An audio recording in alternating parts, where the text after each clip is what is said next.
पश्चिमी भारत के ताम्र कांस्य युगीन संस्कृतियां के चौथे और आखिरी भाग में आज विस्तार से जानेंगे झोब सभ्यता के बारे में।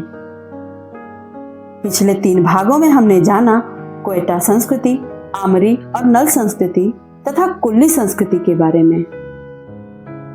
तो शुरू करते हैं झोब संस्कृति का इतिहास।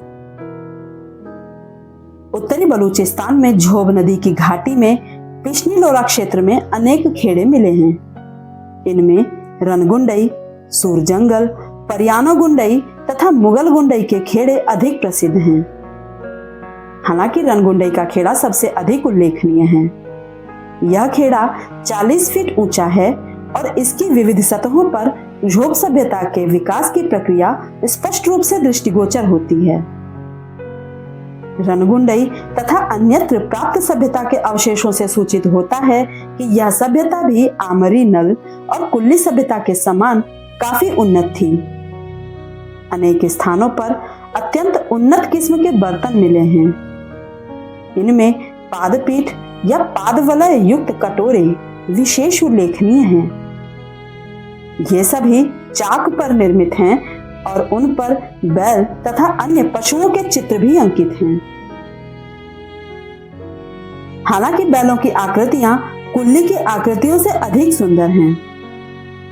कुल्ली की आकृतियों की ऊंचाई कम और लंबाई अधिक है। इसके विपरीत झोब सभ्यता की आकृतियां ऊंची हैं तथा बैलों के सींग और पैर दोनों ही लंबे हैं।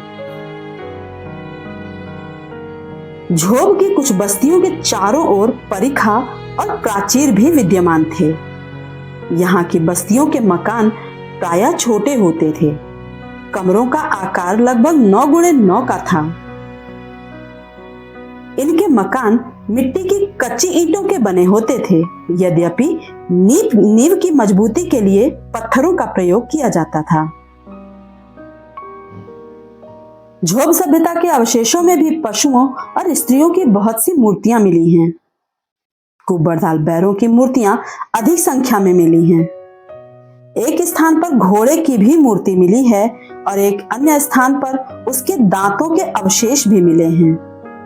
हालांकि कुल्ली सभ्यता में घोड़े की मूर्ति या उसके किसी भी प्रकार के अवशेष नहीं मिलते। झोब सभ्यता की स्त्री मूर्तियां देखने में डरावनी लगती हैं। यद्यपि कुल्ली की मूर्तियों की भांति इनमें भी कमर के ऊपर का भाग ही बनाया गया है और वे अनेक प्रकार के आभूषणों से सुशोभित हैं, किंतु उनके चेहरे भयंकर हैं।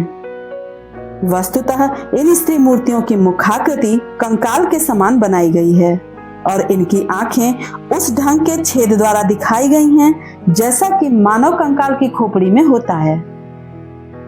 देखने में यह मूर्तियां डरावनी लगती हैं। शायद इसलिए विद्वानों का मानना है कि ये संभवतः मातृ देवी की मूर्तियां हैं और इनके चेहरे की भयंकर भाव मातृ देवी के रौद्र रूप को अभिव्यक्त करते हैं।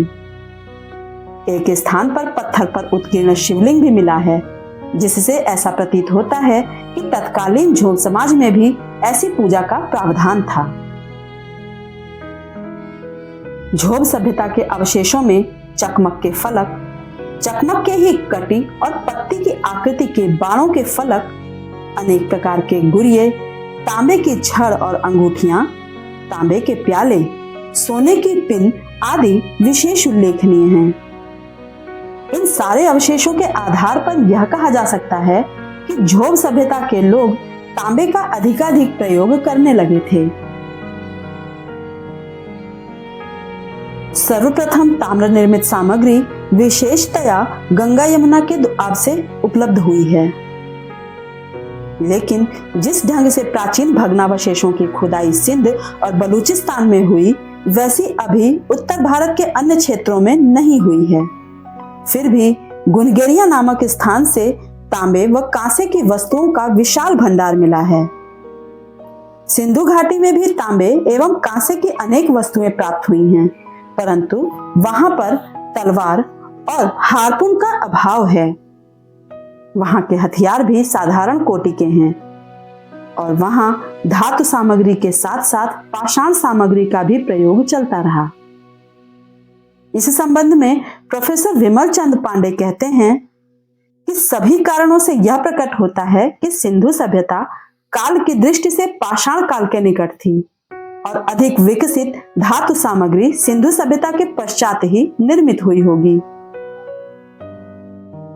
ताम्र कांस्य युगीन संस्कृतियों के बाद आने वाली संस्कृतियां और उसके विकास में जानने के लिए जुड़े रहें हमारे साथ। यदि आपको हमारे वीडियोस पसंद आ रहे हैं तो लाइक जरूर करें और चैनल से जुड़े रहने के लिए सब्सक्राइब करना ना भूलें।